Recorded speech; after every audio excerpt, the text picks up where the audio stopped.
Alright.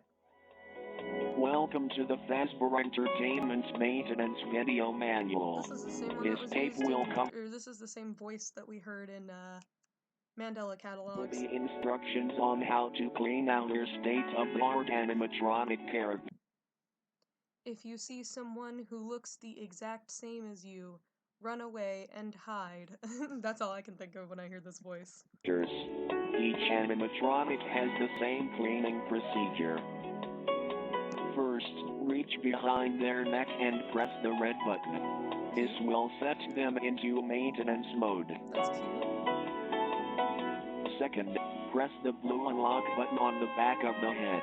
You can't see Remove it, the but upper I'm jaw bumping this carefully, music. then detach the lower jaw. Third, press down on both saxophone solo, shoulders let's to go. unlock the shoulder joints. Remove both arms. Oh, this is that one video. Finally, take the torso piece and lift it upward until it is completely removed. Oh god, what's in there? Climb inside the torso and accept your death. Huh? You what? Did you huh? You what? You wait a minute. Hold on, why did it? What? That was actually like the creepiest way they could have ended that. Climb in the torso and accept your death. No, I don't think I will. What if I simply didn't? What if I didn't? Also, because, that actually kind of reminded me of something that I was going to talk about earlier. Two things. First of all, I have a stupid story. Second of all, I have a question for the members of the audience, because I can. Number one, story. So, I'm in England, and, my friends and I went to Legoland the other day because we're a bunch of children.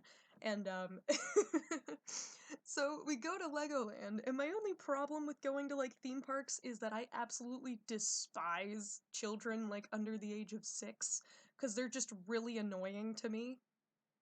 And I'm sure other people agree with me, and I'm sure other people out there will be like, Void, they're so cute. No, they're not. No. Especially before they can talk. They're not cute, they're annoying. No. I will not be taking criticism. So anyway, me being me, because, you know, it's a joke, I'm always like, I will literally punt this child. I will punt this child. I will football kick this child like I would a Chucky doll. I have no problems. I'm terrible. But like I was walking around with my friends, and like in the corner of my vision I see like a father and a son, and the son was probably about 5 or 6 years old, and I'm like looking the other way, like I didn't even register they were there until like after the fact.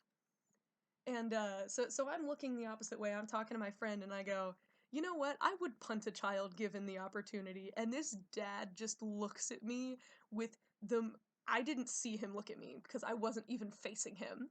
And this dad just looks at me with the most horrified expression on his face. And my friend, who was facing the direction of the dad, was like, she's joking. She's just joking. And I'm like, I'll be real, because I am an anxious human being. I was overthinking it all day, but I have finally decided that was a joke, you prude. Get over it. That is my new take on the incident, quote unquote. But I just thought that was really funny, because I'm an absolute dork. Also, yes, we did go on the Ninjago ride at Legoland, and yes, it was awesome. Okay, I'm a dork. Alright, cool. Number two, question for the audience. Should I, or should I not, do a stream where I talk about my favorite medieval torture devices? Now, before you go, what do you mean favorite medieval torture devices? I don't mean favorite as in my favorite to use, because I don't, I'm not that insane, but let me tell you a little story. Yeah, this is gonna be a little bit of a story time with Void, but that's okay. So, because I'm all types of crazy. Also, dog who is barking outside, I love you, but please shush, I'm trying to record. Thanks. So because I'm all kinds of crazy, not once, not twice, not thrice, not even 4, but 5 separate times on vacation, I have chosen to go to a thing that talks about, like, medieval and Victorian eras, and or just straight up torture devices that were used in that country at one point or another. And I have done this in 2 different countries and 3 different cities. 5 different trips. I think I'm crazy. I'm crazy. Anyway, so I've gone to the London dungeon 3 times, the Blackpool dungeon once, and there's this place called the Secrets of Venice that is obviously in Venice, Italy, that literally just talks about the torture devices that they used. So I can safely say I know a solid bit about torture devices. And before I forget, I'm gonna tell this little tidbit of a story as well. So I was at the Blackpool dungeon, and at this point, as of like going to the Blackpool dungeon, I'd been to the London dungeon a couple times, so like I knew a thing or two, like I'd picked up a thing or two, I knew what was going on. And just like to say, for those of you who don't know, Blackpool is in England. Huzzah. So we walk in there first, and the actors are doing this whole spiel, like, if you're not faithful to the king, because it was a king at the time that they're acting from, if you're not faithful to the king, you will be executed, and whatever. And, they ask, of everyone in the room, they point at my dad, who grew up in Ohio, and was like, are you loyal to the king? And he goes, no. And I was like, of everyone you could have asked, of every person in this room, because there were literally no other Americans. Everyone in that room was either Scottish or British, and that includes myself. But they ask my dad of all people. So I thought that was funny. And then later on, we go into the room, and they always have this room where it's like, you know, the torture room, because British people were crazy, and they did a lot of torture. Anyway, I don't know if I'm breaking guidelines right now. I might be, I don't know.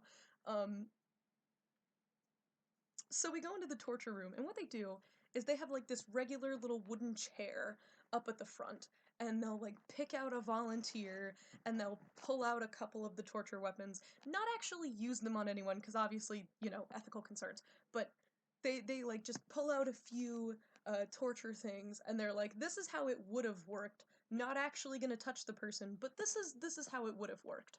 And this guy, right?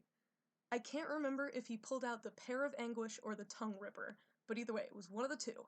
And he pulls it out, and he goes, oh, and by the way, he called my dad up to be the volunteer. I don't know what it is with my dad, but they were just calling him up left and right.